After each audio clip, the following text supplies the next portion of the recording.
Hello, welcome back to Gardener's World. We've been away for a few weeks, but here at Longmeadow, the garden has been growing and I think flourishing. It's been a lovely summer so far. We've had good weather, and the plants, from vegetables through to trees and all the flowers in the borders, have been really healthy. Now, of course, there have been changes. Some things have flowered and gone over, other things are coming to their very best. And there's quite a lot we can do at this time of year to make sure that that display looks as good as it can right through into autumn. Now, tonight's programme is full of my favourite things. Carol is celebrating one of our most dramatic wildflowers, along with its cultivated cousins. Surely everybody recognises a foxglove. Every child who sees one of these plants wants to stick their fingers inside those bells and make their own gloves. Joe finds out what the world-famous garden designer Dan Pearson has planned for his own new garden. It's not really about grand designs, imposing yourself on the landscape, is it? No, it's about finding this meeting point between the ornamental garden, which I'm going to make, and this naturalistic space. I shall be revealing a brand new area here at Longmeadow. But first, I'm going to continue a job, in fact, which I've been doing for the last week or so, which is really important at this time of year, to extend the flowering season in our borders.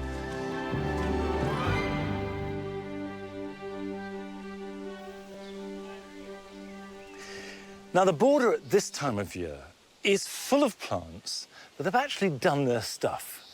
And what they're concentrating on is setting seed so that next year they can look really good. And for example, these alliums, Purple Sensation, which looks stunning in May and early June, are now setting seed. Now, if I wanted them to spread, I'd leave them, because that seed will develop new plants. But we've got too many alliums. So one of the things I'm doing is pulling them up. And they do just pull out really easily. You just gently pull on them, and that clears them. That won't harm the bulb, which will grow again next year, but it will stop them setting seed. So it'll also create some space, because the dual garden is planted so intensively you can't even get a foot in half the time. And when you come to plants like the perennial geraniums, the hardy geraniums here, these are still flowering, and there is a temptation to keep them going as long as there are any flowers, but don't. Because if you look, there are very few flowers on each stem, and these are all setting seed.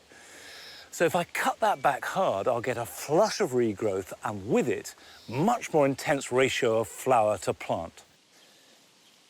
Now, this applies to all the early flowering perennials. So you've got hardy geraniums, you've got oriental poppies, delphiniums when they're over.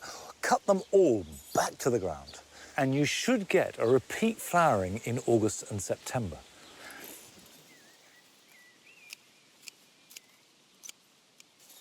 The other thing is how much space is created. So it's not just about making existing plants grow back strongly, but also creating room to put in new plants.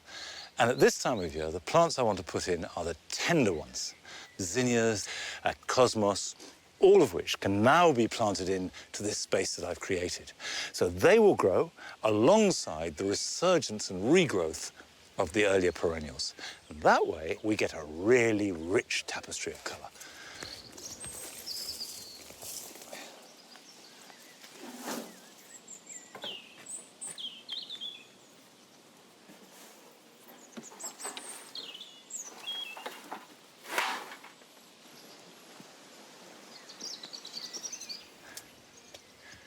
No other plant has given me more pleasure over the last week or so than this foxglove. It's self-sown, a weed, if you like, in the cracks in the paving. And look, it's grown enormous. It's taller than the shed and has just been filled with flower. And I regard these kinds of things as a glorious gift. I take no credit for it at all. And Carol is also celebrating the foxglove, but looking at the kinds that you can cultivate in your garden.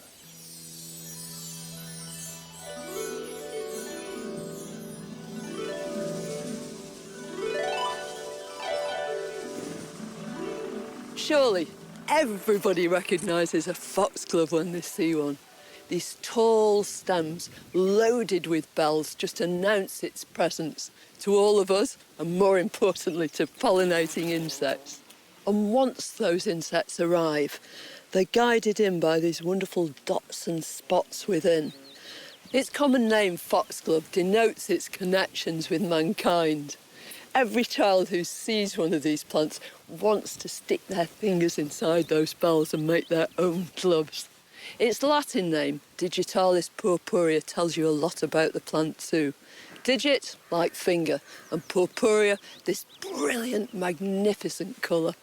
It's typical of a woodland plant in that the bells are all concentrated on one side, so it's searching for the light. And the structure is so beautifully and perfectly evolved. No one flower obscures the entrance to any of the other bells down here. Now, lots of us grow Digitalis purpurea in our own gardens, but they're just the start of the story.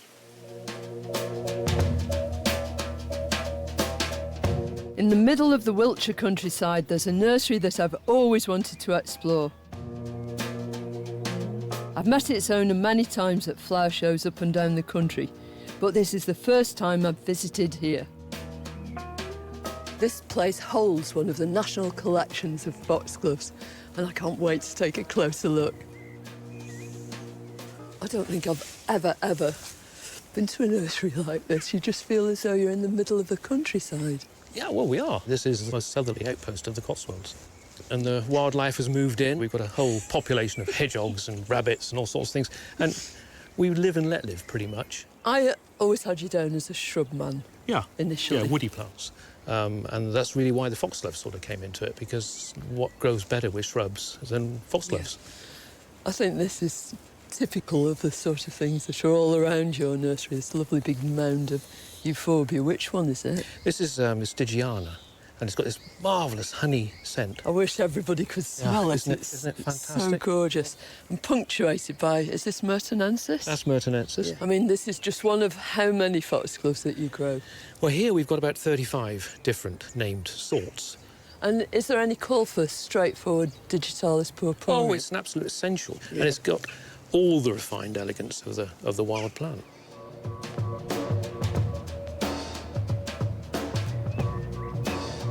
What a great idea, putting them all in a line so you can really see, can't you? We have a thing called Foxglove Week, and all the digiologists in the country come and compare one foxglove with another. Digiologists! But they come to compare one foxglove with another, and this seems the most efficient way of doing it. So they're all different forms, all different subtly from one another. That's quite different, though, isn't it? Well, that's Candy Mountain, and here the flowers are all pointing upwards.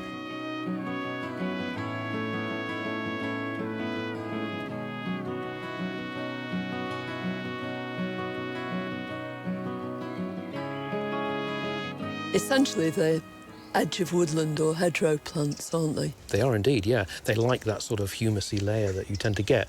And in the garden, we can replicate that by using whatever humus or garden compost we've got, just to create a nice moist layer on the surface of the soil. I love the way that in white foxgloves, there's no trace of a purple, is there, in the stems, on the leaves, anything at all? If you want to create a sort of mini Sissinghurst in your garden, then... What, the white garden? The white garden. Yeah. Then you can do that in your own home garden. And the best way to do it is just to look through your seedlings and see how they're colouring up. I've got a couple here, which I was going to put in a bit later.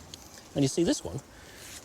No marking of purple on there at all. So that's going to go in with the white group. That's just a purple foxglove, and that'll go in the garden. It's plain to see, isn't it? And I'll tell you what, I've always felt that white foxgloves have softer leaves too.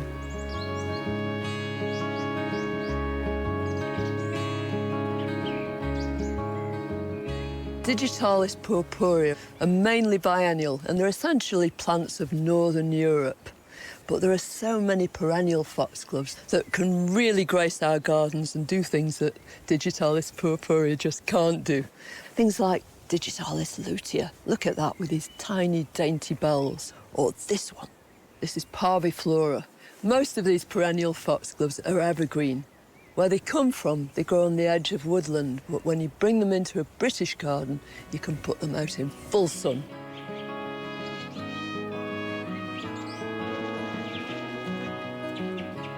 Is this a shrub or is this a foxglove? In actual fact, it's both. This is Digitalis canariensis from high up in the mountains on the Canary Islands, where it's developed not only evergreen leaves, which withstand Atlantic gales, but also this shrubby growth. It's got no reason to die back down to the ground in the winter. Now, there are other ways of adapting to those sort of fierce conditions. It's Digitalis haywoodii, and it comes from Portugal, and it's got an entirely different way of coping with a hot, dry situation. In this case, its leaves are covered in this fine fur, and it stops the leaves losing moisture. So, whether you want to create somewhere that reminds you of your Mediterranean holidays, or you want to recreate a woodland glade, there's a foxglove for you.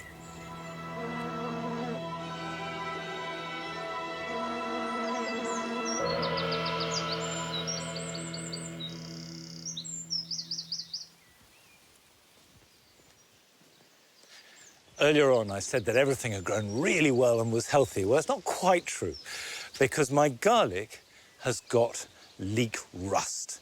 And you can see these orange pustules. It's a fungus, and it affects the leaves, and eventually they die back. Now, it's not a disaster, but it does mean that it's over for that garlic. They need harvesting now because it's not going to get any better. And the bulb won't grow anymore if the leaves are dying back. But the really interesting thing is not the fact that it's got rust, but it's so variable from variety to variety. So Valdeado, which I've got here, is hit really badly, but the elephant garlic hasn't been touched, right next to it. And on the other side, we've got Germidor, which has been hit badly, just a foot away from Cristo, which is not too bad. It's thought that different strains of the fungus exist, so it's worth trying different varieties of garlic to see which is most resistant in your garden. Now, I'm going to have to clear the ground later on, but I just want to try one because it may well be that they're ready for harvest anyway. So if I take that up, and these were planted in October, you can see that we've got a small bulb, but perfectly edible.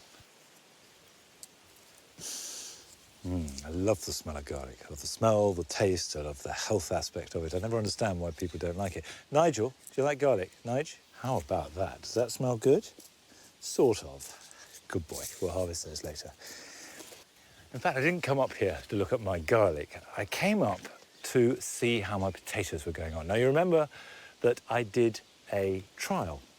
These are Charlotte potatoes, second earlies, which can be treated as first earlies, which I've grown here in the soil, ridged up, earthed up, grown very conventionally. And I've also grown them in a raised bed, very close together, and I haven't earthed those up, I haven't done anything to them at all. And the point being is, if the raised bed ones create as good a harvest as the conventional grown ones, then that's how I'm going to do them in future, because it's really easy.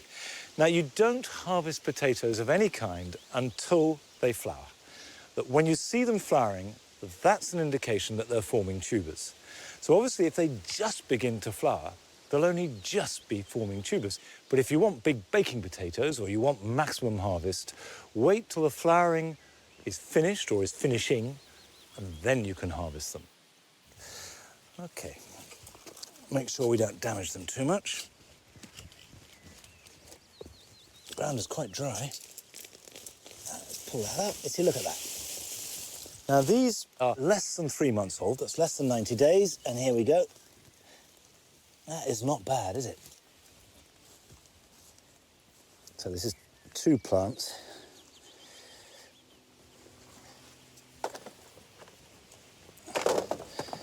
Now, I would stress that if I left these for another week or so, each individual tuber would be bigger.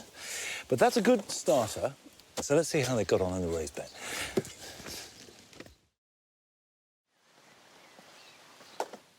Well, let's pull out the tops. One. They seem to be a bit smaller, first impression, which is what you would expect because they've got less room.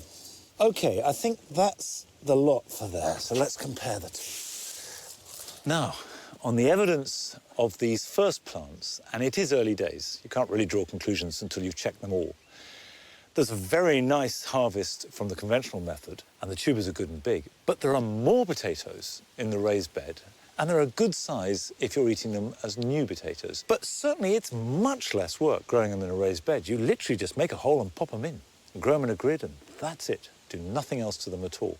So I would definitely suggest, if you've got good raised beds, grow new potatoes in them and save your open ground for main crop.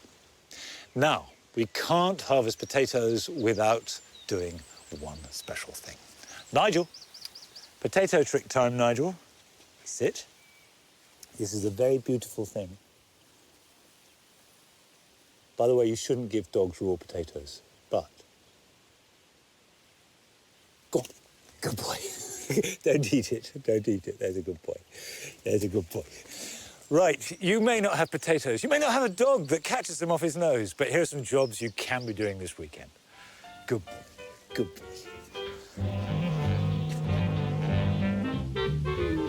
If you grow cordon tomatoes, you'll notice that side shoots form between the stem and the leaf. These grow at 45 degrees very vigorously. And if you leave them, you'll get a tangled mess and not many extra tomatoes. Pinch them out when they're young. If you do the job in the morning, you can use your fingers and snap them off because they're turgid and full of liquid. If you try and snap them later in the day, often they'll tear the stem. So good idea to use secateurs or a knife. If you have a greenhouse or conservatory, you'll do much more harm by letting it get too hot and dry than by keeping it well ventilated and moist. Open all the doors and windows and water the floors as well as the plants. And apart from keeping the atmosphere cool and moist, which is healthy, it'll also keep problems like red spider mite at bay.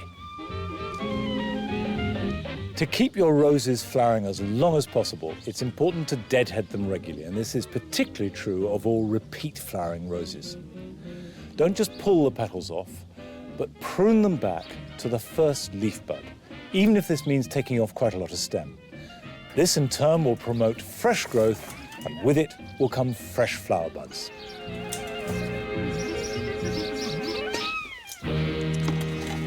By deadheading this particular rose regularly, it goes on flowering right into autumn.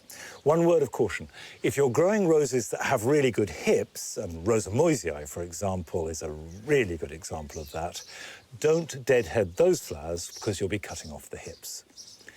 Now, about the time that we started to make this garden, some 23 years ago, I was introduced to a brilliant young garden designer. His name was Dan Pearson, and he's since gone on to become one of the leading designers in the world. He's been London-based during most of that time, but a couple of years ago, he bought a place in the country and started to make a garden for himself. And a few weeks ago, Joe went down to Somerset to see how he's getting on.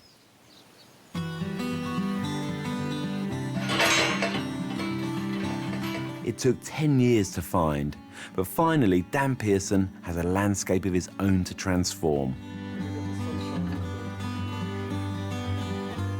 And it's a real challenge, 20 acres of rolling countryside. As a designer, Dan's created all kinds of gardens, from an urban oasis for cancer sufferers to his work at the Millennium Forest in Japan, a space that aims to delight and surprise for 1,000 years.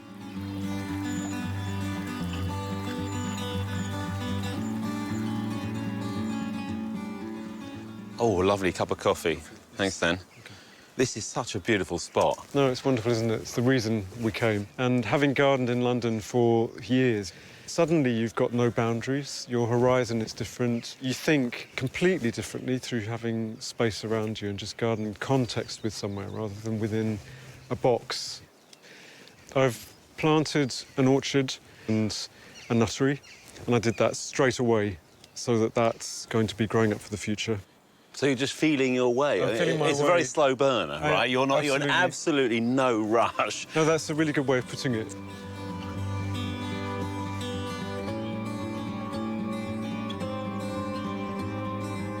At the front of his house are some of his favourite plants.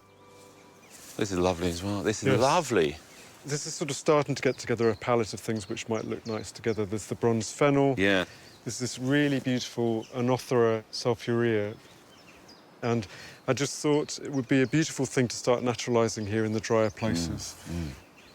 This is a wild barley, which I brought back from Greece as seed, and I think it's a perennial one.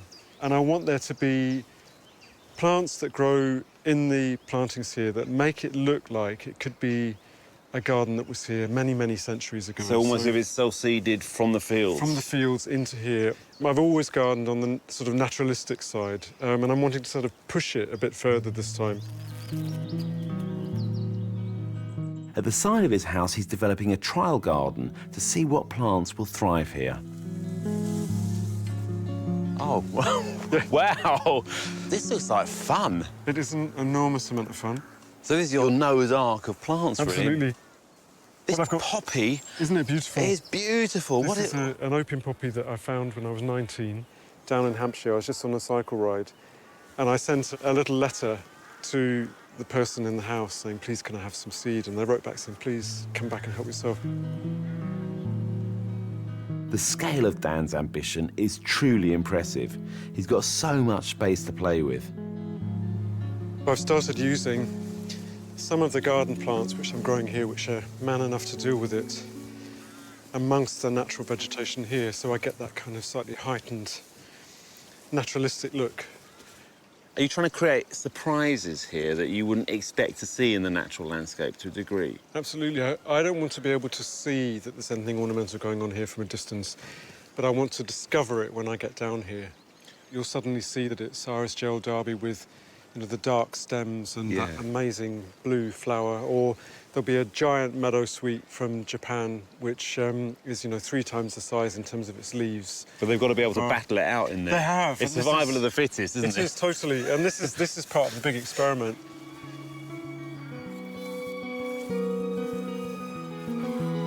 And on a site this big, there's plenty of room to encourage wildflowers. So I'm experimenting with some old pasture that I've overseeded with yellow rattle, because it's a semi-parasite, it's an annual, and it weakens the grass, which then allows this window of opportunity for the wildflowers which are growing amongst it to take a hold. My ultimate aim with this is to get orchids self-seeding in, which are in other meadows nearby. And if I can get the orchids in here, I'll start to feel like I'm really achieving something. It's about finding this meeting point between the ornamental garden, which I'm going to make, and this naturalistic space. So the wild places come right up as close as they can to the ornamental garden. Gardening is a fascinating process, and really it's not the end result. It's being in it and doing it that is the thing that really makes me tick. So I'm very happy for this to run, you know, another 30 years.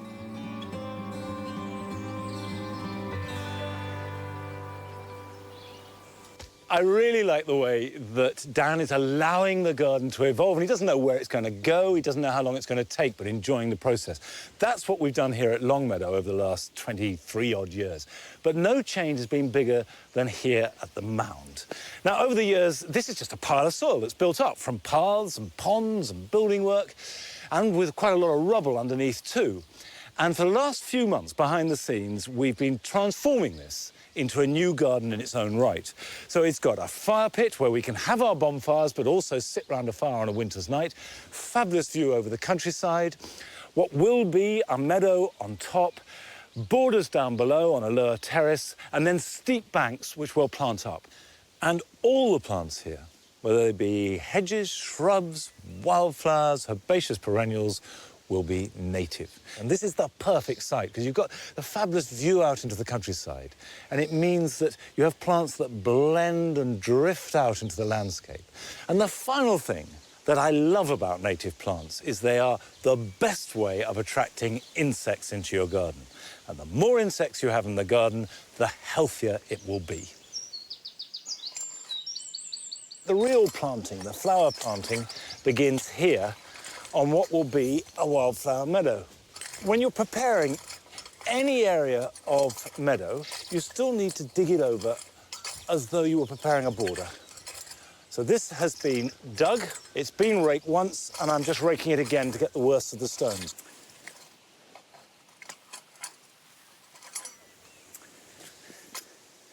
Now, what I'm after here is long grass absolutely packed with wildflowers. And you can buy all that. If you tell the supplier, and with the days of the internet, it's dead easy, whether it's chalky soil, whether it's heavy clay, sunny, shady, whatever, they will supply you with a mix that fits that set of circumstances. Now, it's really important to follow the instructions, and particularly not to sow the seed too thickly. This is recommended to be sown at about 4 grams per square metre. We've got roughly 20 square metres there. So that's about 80 grams. Now, 80 grams looks something like that. And a tip to make it easier is then to add about 9 times as much sand. Like that.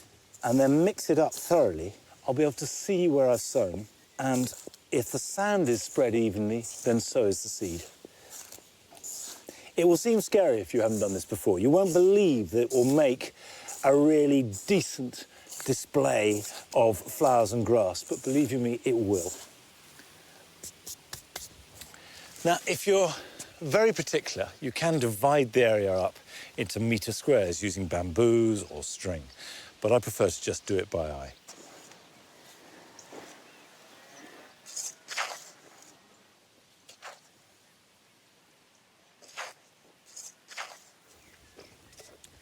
Now, this seed does not want to be buried. It wants to lie pretty much on the surface of the soil. So just rake it lightly to make sure that it's spread evenly. Now, what I'm holding in my head while I'm doing this is that this is going to be a tall, beautiful, wispy, colourful meadow. A flowering meadow is about as lovely as any border could ever aspire to be. And that's what you're making from this unlikely beginning. This time next year, I think this will just be looking stunning. Now, the next stage, and the final one, is to firm the seed into the soil. So I'm going to use my feet and just tread it gently. Contact with the soil is really important to ensure good germination. So this is not about levelling the soil at all. It's all about pushing the seed tight up against the ground. And if you've got a roller, of course, that would do the job perfectly well.